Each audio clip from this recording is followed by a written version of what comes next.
स्वागत है आपका नेक्स्ट 9 न्यूज में। सभी को मालूम है कि यहाँ पर अशोक गहलोत और सचिन पायलट के बीच जो मनमुटाव है वो लगातार तुल पकड़े जा रहे हैं और कहीं ना कहीं अब एक और खबर सामने आई है जिसमें चिंतन शिविर खत्म होने के 2 दिन बाद ही मुख्यमंत्री अशोक गहलोत सरकार गिराने की साजिश के बहाने पायलट कैंप की बगावत पर फिर निशाना साध रहे हैं। बता दें कि अमित शाह, धर्मेंद्र प्रधान और जोधपुर वाले शेखावत का सरकार गिराने का षड्यंत्र था। वही आज वह भागता फिर रहा और वाइस सैंपल दे रहे। इस तरीके की बात यहाँ पर अशोक गहलोत कहते नजर आए हैं। बताते चले कि ओएसडी लोकेश शर्मा पर दिल्ली में केस कर दिया। दिल्ली पुलिस उनकी है, ये तो उल्टा चोर कोतवाल को डांटे वाली बात है। उनके तमाम मंसूबे फेल कर दिए और विधायकों ने साथ निभाया, वह मालूम बात नहीं है। गहलोत मंगलवार को जयपुर में अल्बर्ट हॉल के सामने कांग्रेस सेवा दल की आजादी गौरव यात्रा के कार्यक्रम में बोल रहे थे। सीएम कहते हैं कि पी चिदम्बरम से मैं तिहाड़ जेल में मिलकर आया था। आज चिदम्बरम के लिए फिर सीबीआई का छापा पड़ा है। सीबीआई ईडी का दुरुपयोग हो रहा है। पॉलिटिकल क्राइसिस के वक्त हमारे छापे पड़ गए। धर्मेंद्र राठौड़ का छापा पड़ गया, पूरे देश में नाम गूंज गया, अरे भाई मैं ये उद्योगपति हूँ क्या। जोधपुर में मेरे भाई के यहाँ छापा पड़ा तो सरकार गिराने का षड्यंत्र साबित हुआ। वही गहलोत ने बीजेपी और आरएसएस को अंग्रेजों का जासूस बताते हुए कहा कि ये लोग अंग्रेजों के मुख्तबिर हैं।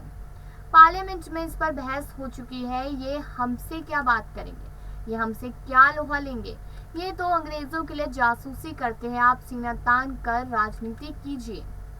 उसके बाद कहते नजर आया कि करौली में केवल 1 घंटे दंगा हुआ, हमने कंट्रोल कर लिया, दंगा तो होने ही नहीं दिया। रामनवमी पर 8 राज्यों में दंगे हुए लेकिन हमने दंगा नहीं होने दिया। करौली, राजगढ़, जोधपुर में हमने दंगे नहीं होने दिए, यही हमारी कामयाबी है।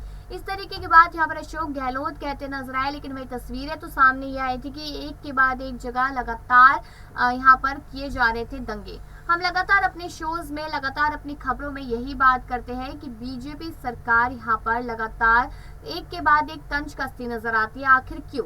इसी वजह से, क्योंकि करौली से शुरू हुई हिंसा नागौर तक पहुंची, लेकिन फिर भी अशोक गहलोत मानने को तैयार नहीं कि इस तरीके की हिंसा हुई थी। लेकिन अगर हिंसा नहीं हुई तो आखिरकार लोग क्यों सचिन पायलट की पुकार करते नजर आ रहे हैं। और अब सचिन पायलट की बगावत को लेकर यहाँ पर लगातार तंज कसना बेहद गलत बात साबित होती जा रही है अशोक गहलोत की। करौली को लेकर बीजेपी और केंद्रीय गृह मंत्री अमित शाह प्रचार करते हैं। राजस्थान तो पीएम मोदी और अमित शाह के टारगेट पर है, इसलिए ये प्रचार करेंगे। इन्होंने तो अभी से चुनाव का बिगुल बजा दिया है, इसलिए छापेमारी शुरू कर दी है। राजस्थान में हमने तय किया है कि दंगा भड़काने वालों को बख्शा नहीं जाएगा। गहलोत ने वाराणसी के ज्ञान व्यापी मस्जिद मामले पर पी चिदम्बरम के ठिकानों पर सीबीआई छापों को लेकर भी केंद्र सरकार व बीजेपी पर हमला बोला है। कहा, क्या तमाशा हो रहा है देश में, अभी तक नया तमाशा शुरू कर देंगे वाराणसी में। ऐसे जगह है जहाँ ये विवाद पैदा करेंगे। कब तक हिंदू मुस्लिम को लड़ाते रहेंगे, सदियों से साथ रहते आए और सदियों तक साथ रहते रहेंगे। आगे कहते चलते हैं गहलोत कि हमने अपनी बात कहने से हिचकते नहीं है, हमने अपनी बात नहीं रखी तो इतिहास हमें भी माफ नहीं करेगा। हम अपनी विचारधारा पर अटल रहेंगे और इतिहास में ये भी लिखा जाएगा कि कांग्रेस ने लोकतंत्र सद्भाव को बनाए रखने में कमी नहीं रखी। अब देखिए, यहाँ पर तो बात उल्टी अशोक गहलोत पर ही आ जाती है। कितनी सारी यहाँ पर फैसले लेने के बावजूद भी अगर सरकार गिरती नजर आए और बीजेपी पर तंज कसते नजर आए तो कहीं ना कहीं जो लोगों का विश्वास अशोक गहलोत पर बचा हुआ है वो हटने को बनता ही है।